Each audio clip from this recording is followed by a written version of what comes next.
Welcome back, ladies and gentlemen, to another episode of your favorite podcast, The Fantasy Birds. Special episode today. We got March Madness predictions. First bracket challenge in over 2 years, thanks to COVID, but we're back. We're giving you some predictions. I want you guys to let us know in the comments how you feel about these picks, who you think are some upset in the tournaments, some lower seeds making a deep run, and who you guys win in the national championship come April. My associates are going to help me break down this challenge for me. Big Bells, how are we feeling about this top left region right here, starting with Gonzaga? Gonzaga's going to take care of business to start for sure. I like Oklahoma over Missouri. Missouri, I feel like, has been kind of overrated all year. Don't know if they'll show up. Oklahoma will be pumped up. This one's tough for me. Creighton got smoked by Georgetown. And my boys from UC Santa Barbara, I like them. So I'm picking UC Santa Barbara. I think COVID affects it. Virginia, rumors, they can't even get there until Friday and they're quarantining. Ohio has this dude, Jason Preston, and he's a baller, so I'm picking Ohio. Here, I think Wichita State or Drake could get some momentum with the playing game, but I think USC shows up, so I'm picking USC. Kansas will take care of business against Eastern Washington. And then Oregon, I want to think they're going to take care of business against VCU. Dana Altman will have everybody show up. They'll be ready. And then Iowa, Grand Canyon, I will handle it easy. All right, I like those picks right there. For me, let's get into the bottom left here. I'm going to go with Michigan. Clear favorites there. I don't think, even with an injury to a player, not going to be back till the second weekend, still think Michigan rolls there. Biggest matchup in this region for me, LSU, St. Bonaventure. Very interesting team here. St. Bonaventure, very balanced offense and defense, top efficiency, top 50 in both categories. LSU really a one-sided team with three studs on the offensive side. Javonte Smart, Cam Thomas, Watford. I'm going to go with LSU in a close one, but I do think St. Bonaventure, if they bring it and LSU can't hit from the field, from behind the arc, I think this could get away from LSU, but I'm still going to pick them just because they're too talented offensively. Rolling into the next one, Colorado. I think I'm going to go with them. They lost in the Pac-12 tournament to Oregon State. Oregon State really preseason, no one predicted them to make any noise at all, and now they're Pac-12 champions riding it into the tournament. But Georgetown really too inconsistent for me this year. Got 4 straight wins, won their tournament as well, but throughout the year they couldn't put wins together consistently, so I'm still going with Colorado. Florida State, I like Florida State. They're very athletic up front. 2 bigs that protect the paint very well, and they could shoot, cause some turnovers. So Florida State, I think they're going to roll in this one. And then this one's also very interesting, kind of similar to that LSU St. Bonaventure, kind of a toss-up depending on who gets to this matchup. Is it going to be Michigan State or is it going to be UCLA? I'm putting my money on Michigan State, and I think they could give BYU some troubles. BYU, very good team outside of losing to Gonzaga, 20-3 on the year. But I think BYU with those 2 senior guards, still enough for Michigan State, and only a 15-12 record, but much better than that. Still going to roll with the Cougars in this one. And then the rest of the way, we're going to go chalk here. We like Texas out of the Big 12 tournament champs. Shaka Smart looks like he's got that program back and rolling. And then we'll take UConn, just a smothering defense. Maryland shoots really well from behind the arc, but you can't really count on that in the tournament. Sometimes it's there, sometimes it's not. But still going to go with UConn. They got some Kemba cardiac magic coming back potentially in that one. And then we'll go with the SEC champs led by Nick Saban. Led by new coach from Alabama, but he's got that program rolling. So we're going to go with Alabama, the 2 seed to advance. What are we eyeing up over here in the bottom right side? All right. First of all, we got Illinois and Drexel. Drexel, congratulations on making it, but we don't need to worry about that anymore. Illinois, we're taking them. This is an interesting matchup right here. Loyola Chicago with the #1 defensive efficiency in all of college basketball. However, Georgia Tech, they got 3 guys who score over 15 points a game, led by the ACC Player of the Year, Moses Wright. We're going to go with Georgia Tech here.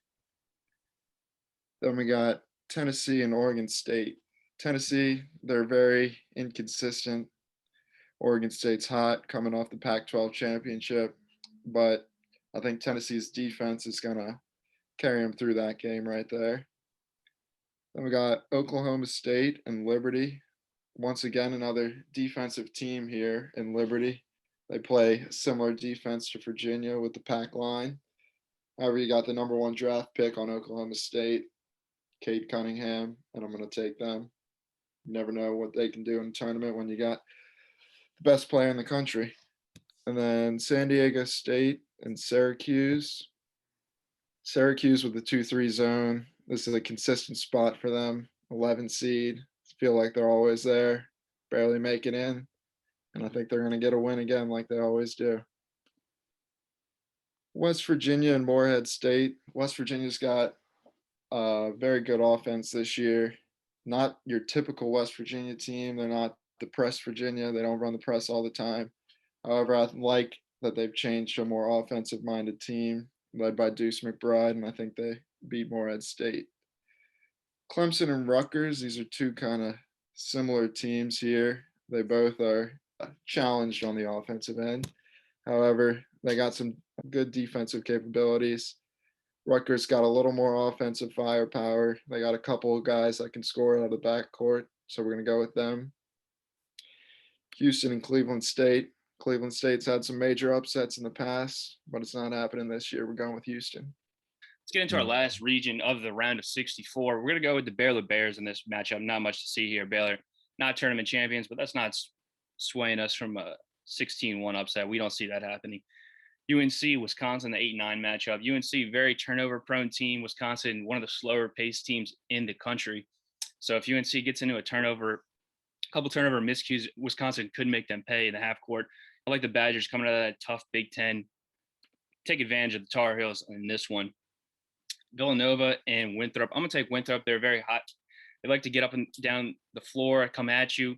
Villanova, not the big blue bloods that we've seen as of late in their national championship run. They're not really that team anymore. I think this could be upside alert. We're going to take Winthrop in this matchup to advance. Right here, Purdue, nothing to see here. I think Purdue's going to walk away with this one. Texas Tech, a very interesting team out of the Big 12. Kind of up and down, six seed. You might want to expect it a little bit higher or lower, but Texas Tech, we're going to roll there. Arkansas, a very dangerous team out of the SEC. Didn't make it to the conference championship, lost to an LSU team that just got hot at the right moment, but Arkansas has been on a tear as of late.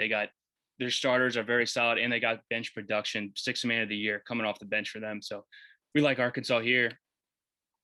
And riding with the SEC, we're going to take the Florida Gators. We like what they've done so far. They lost their star player, but they've managed to fight pretty well over the past couple of weeks.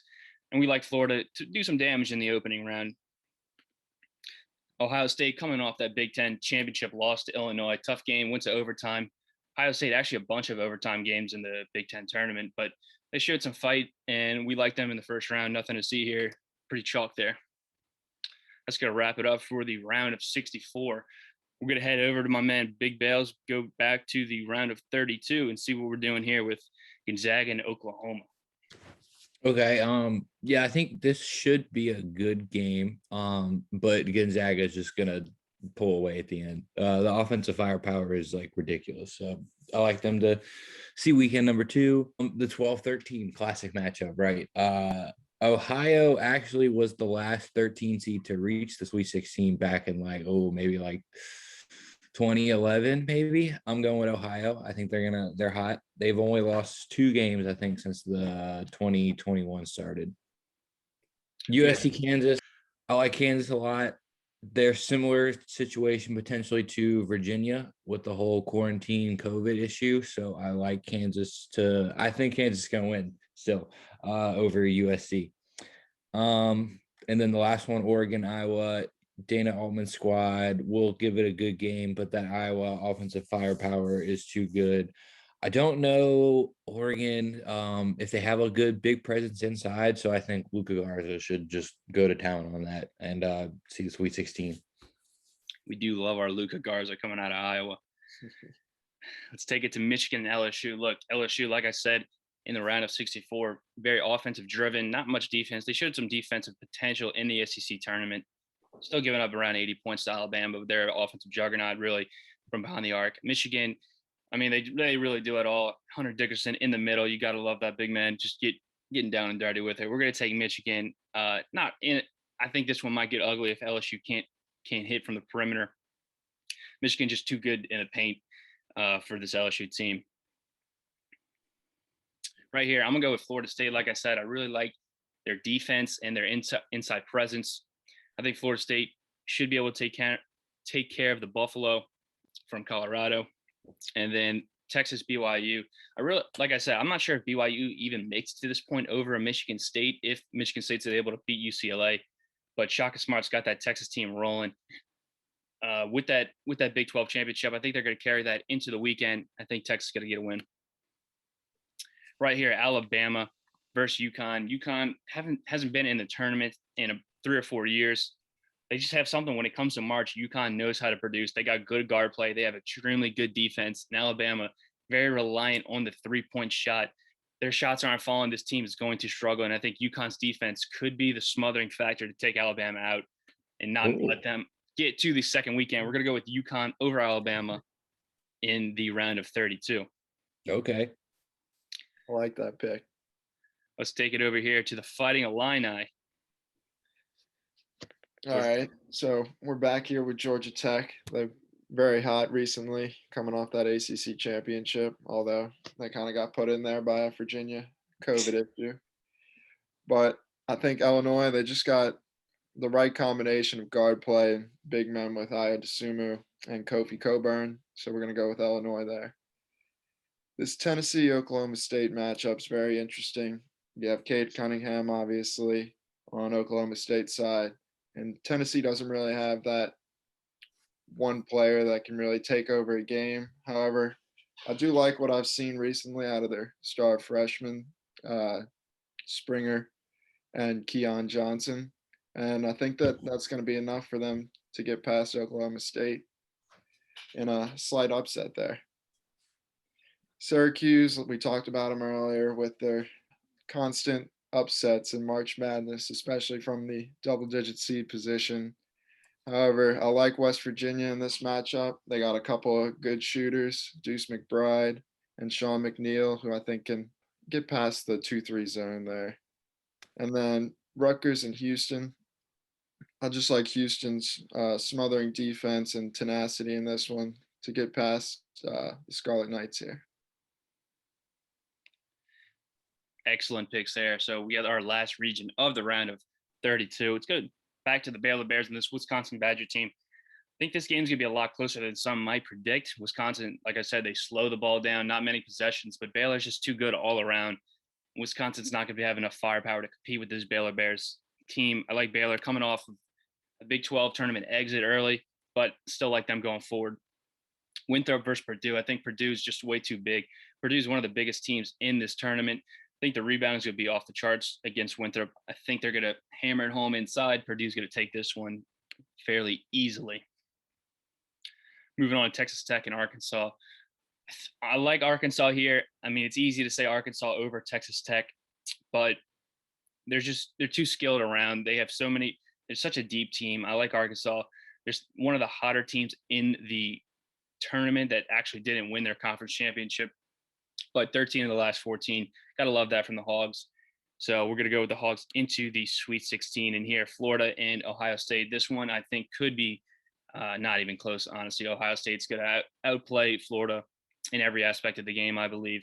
I'll take Ohio State easily, moving on to the Sweet 16. Now we've wrapped up 32. We're down to 16 teams left. We got Gonzaga at the top, as we always do. We have them moving on, or what's up? Yeah, the Zags are going to move on for sure against Ohio. They should dominate.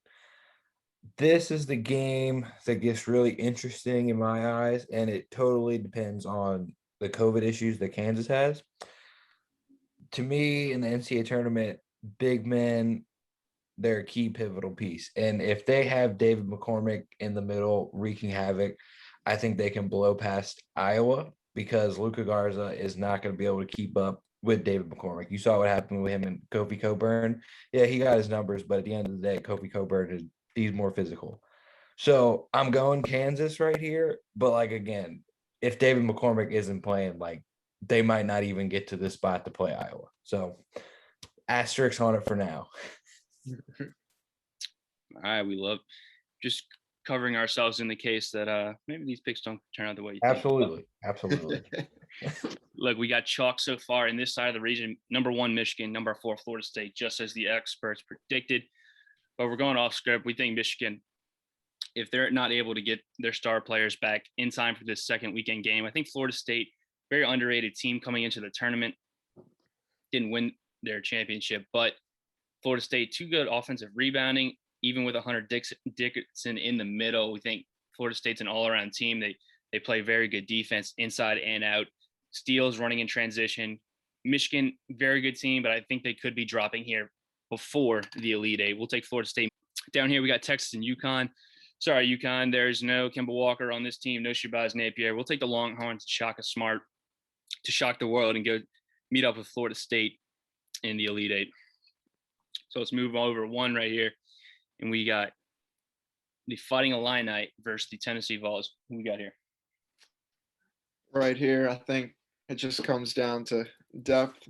Tennessee, they got 7 players that play about 20 minutes a game, but past that, you don't have anybody playing more than 10 minutes a game. Illinois just got more talent and more positions. We're going to go with Illinois here. Pretty boring picks on this side of the bracket, but that's what we got. West Virginia and Houston. This is going to be a very good game. Houston, they have the pressure like we mentioned earlier, that they can really, it's kind of a reverse. You'd think West Virginia would be the pressure team, but West Virginia is all offense this year. And I think that offense may be enough to get past Houston, who only have Quentin Grimes really to carry the load there. So we're going to go with West Virginia. All right, West Virginia and Illinois down there. So let's go back up to the top. We got Baylor versus Purdue. We did talk about how Purdue is extremely big and long, and they like to get down low. But this Baylor offense is one of the best we've seen in quite a while. They really do it at all stages of the offense, inside, mid-range, and from deep. We'll take Baylor's offense. Just way too good. This team's too talented not to make it this far in the run. So we'll go with the Baylor Bears there. Right here, I do like Arkansas over Ohio State. Ohio State has struggled from time to time against other bigs. They couldn't take down Michigan.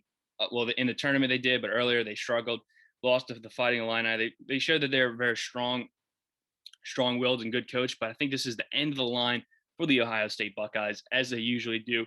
We're going to go with SEC Arkansas to make it to the Elite Eight. We like Arkansas over Ohio State there in a 1v3 matchup. So let's pick our Final Fours here. Who you got in Gonzaga and Kansas? All right. So, these two teams played on Thanksgiving this year. I want to say Gonzaga won in a close game down the stretch, maybe by 4 or 5 points. Kansas has grown a lot this year. You can say the same thing about Gonzaga.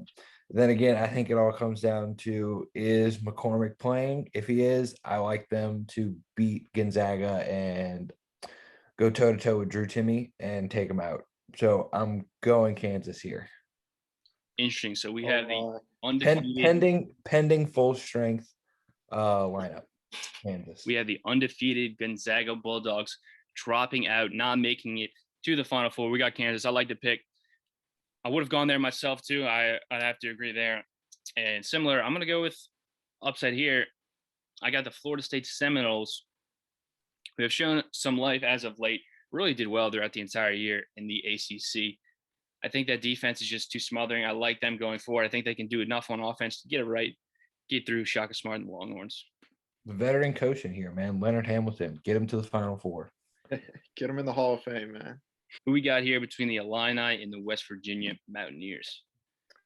So we got a matchup, 2 teams from the 2 best conferences regarded by most experts, the Big 10 and the Big 12. This is also going to be a very good game. Classic Elite 8 game, going back and forth, I think down to the wire. However, I think Ayo Dosunmu and Kofi Cockburn are just too much for West Virginia. Kofi Cockburn, I think, can handle Derek Culver down in the paint and propel Illinois to the Final Four. First time since 2005, I think. There we go. All right, back up top, we got the Arkansas Razorbacks against the Baylor Bears. Arkansas, one of the hottest teams coming in. Baylor, not so much, taking a fat L in the conference tournament. But lose to Cade Cunningham, one of the most dynamic players in all of college basketball. So that's good to be understood. He's going to get his. He's going to carry some teams to some victories here and there. But there's no Cade Cunningham on Arkansas last I checked. So we're going to go with the Bears to make it to the Final Four. Coming out of their region, I think the only way that Baylor could not come out of this region is if Ohio State were to make it to the Elite Eight. I think Ohio State would be a much better matchup. I think Ohio State could end up getting there, but I like Arkansas to run the table a little bit, just not enough for those Baylor Bears. We like Baylor in the Final Four. So that's our Final Four. We have Kansas, Florida State, Baylor, and the Fighting Illini from Illinois. What stands out here between a Florida State Kansas potential matchup for you guys? I think this matchup would be a really good game for sure. Two great coaches going back and forth. At the end of the day, I like the Kansas defense to probably step up in this matchup and slow the game down a little bit and play at their pace and run it through their big men. I like Kansas in that matchup too. Florida State's got just a ton of athletic guys all across the floor like they usually do. However, Kansas does play slightly better defense. The only problem that I could see running into this is Kansas with the initial COVID concerns. If you pick them to go this far, it could be a risky pick as you don't know who's playing even in the first round yet. All right, so we got Kansas moving on from that side of the bracket. Now we got 2 1 seeds making it in the Final Four. The only 1 seeds we got are actually Baylor and the Fighting Illini. What are some key factors if this game were to happen, and who would give an advantage to what side? I think Kobe Coburn's the X factor. We kind of saw a little taste of it today at the Big Ten Championship. What was he from the line? 5 of 11, 5 of 12. Yeah, that could get you into some trouble when you're playing Baylor. They're going to score. You're going to need buckets. If they can kind of play that foul game and force that man to the line, I don't know if they can keep up with the firepower that Baylor would put out.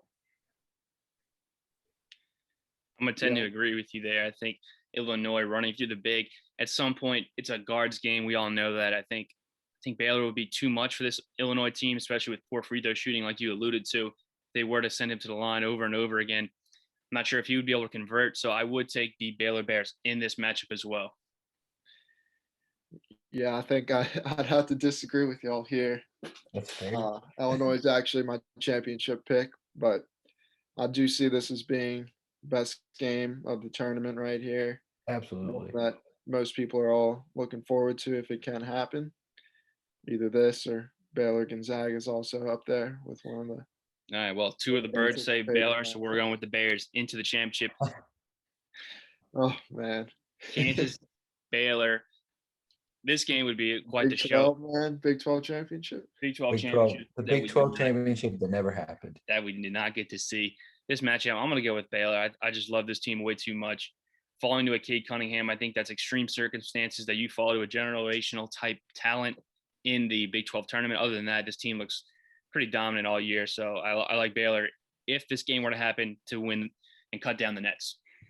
I agree with that. And I think the 2 losses, the one to Kansas in the last week of the season, and then Oklahoma State in the tournament, really kind of helped them out to see that L and bring out the best of them. Like, they're hungry. They want to go get a dub. They were ready to go last year, and then everything got canceled. And they brought back pretty much everybody on that team.